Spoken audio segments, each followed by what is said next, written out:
That's so crazy. I'm in Austin to speak with magic inventor Marcus Eddy about his work and also to watch him do this. Does someone have a bill that I can use? Any kind of bill, like a 1 or 5? Anyone have a bill? They have one? That roar in the back? Anyone have cash? But Ben, it's your birthday though, right? It is, yeah. You mind if I do this for you? Yeah, absolutely. Awesome. Here, you can actually hand that to someone else? Yeah, definitely. And could you grab the bill? Sure. And we're in this together 50-50, don't forget it. Okay. Yeah. Here, I'd like to check this out. I have these bands on here. These are kind of like memories here.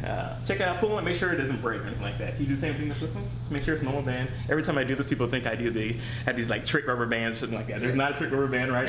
Nope. There you go. Good. I'll take that. And I'll take this. I'm gonna show you something you'll never forget for the rest of your life, all right? Okay. You ready for this? Yeah. It's for your birthday. Here we go. Use your imagination. That's 1, 2, 3, 4 steps of a ladder. Imagine a ladder, okay? Now you guys are gonna get a behind the scenes view of this. This is gonna be great. Take your bill and fold it in half. Lengthwise, sorry. The hot dog style. There you go. That's cool. Remember that? Take this in right there. Push it in between the first and second step. Push through, around the bottom. Hold those two ends together. Don't move, don't let go. Stay right there, don't move. Here's the idea. Ben, I'm gonna move the bill up and down the ladder while you're holding on to it. Okay. So do not let go. You ready for this? Yep. Here we go. Do you have to keep them back? First to the second. Sorry, here we go. Look, it actually went to the second step. Yeah. You didn't let go, is that correct? That is right. Look, I can't go through your fingers. I'm gonna go to the bill. Can y'all see? Yeah. Watch, second to the third. Here we go. Oh, there you go. Step by step, it's climbing up the ladder. Look, it jumped from one band to the other if you think about it that way, right? Right. The last one, watch right by your fingers, right there. 2. Look. In the very That's right. Can I see it real quick? Can I see it? Yeah, for sure. Look, I did that in slow motion so you can see what it looks like. Here's how I normally do it. As you can see, I'm kind of locking and trapping that bill. See how it's locked on there? Right. I'm gonna move the bill down to the bottom where it started. You're gonna see it melt through every single strand. That's exactly like this.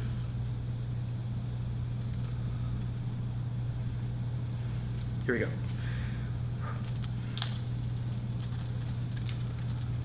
What?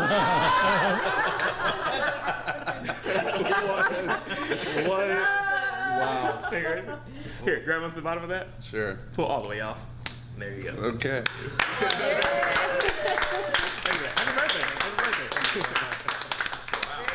In anything you do, magic, specifically, if you take what you have in front of you, and learn the trick, learn the mechanics, learn the moves, and everything to present it, then look deeper into that and see what else you can pull from it. And then what I like to do is I like to pull from other experiences not in magic.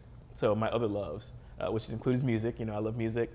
Stuff like, my hobbies like origami and stuff like that. I'll take all these other loves that are not magic, which can be magical, which is a difference as well, and bring them into the magic that I'm doing so that, that also helps me give a unique view on my magic. And I think anyone can do that to make themselves instantly unique, is to take something that they love outside of magic and then bring that back into what they're doing in magic and then sharing that, because that is going to, once again, it's going to set you apart from everybody else, and it's going to give someone else a deeper glimpse into you, into your life, So talk to me about how that looks on a practical level. Like, I know what that means to me, but it's probably different for everybody. Like, you have a love of a certain kind of music. How does that shape the magic that you're doing?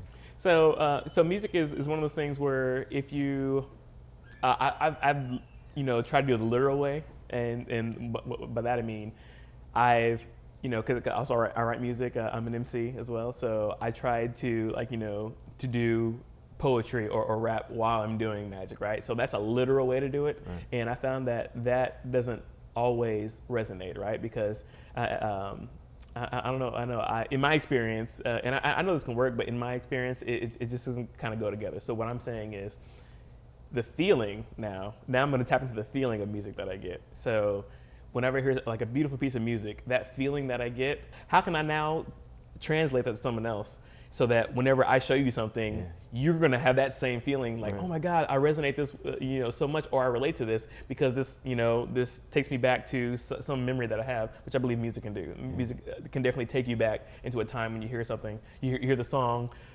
maybe hear Backstreet Boys. I don't know. Time travel, yeah, It right. takes you back, literally takes you back to that. I don't know why I picked Backstreet Boys, but we're doing it.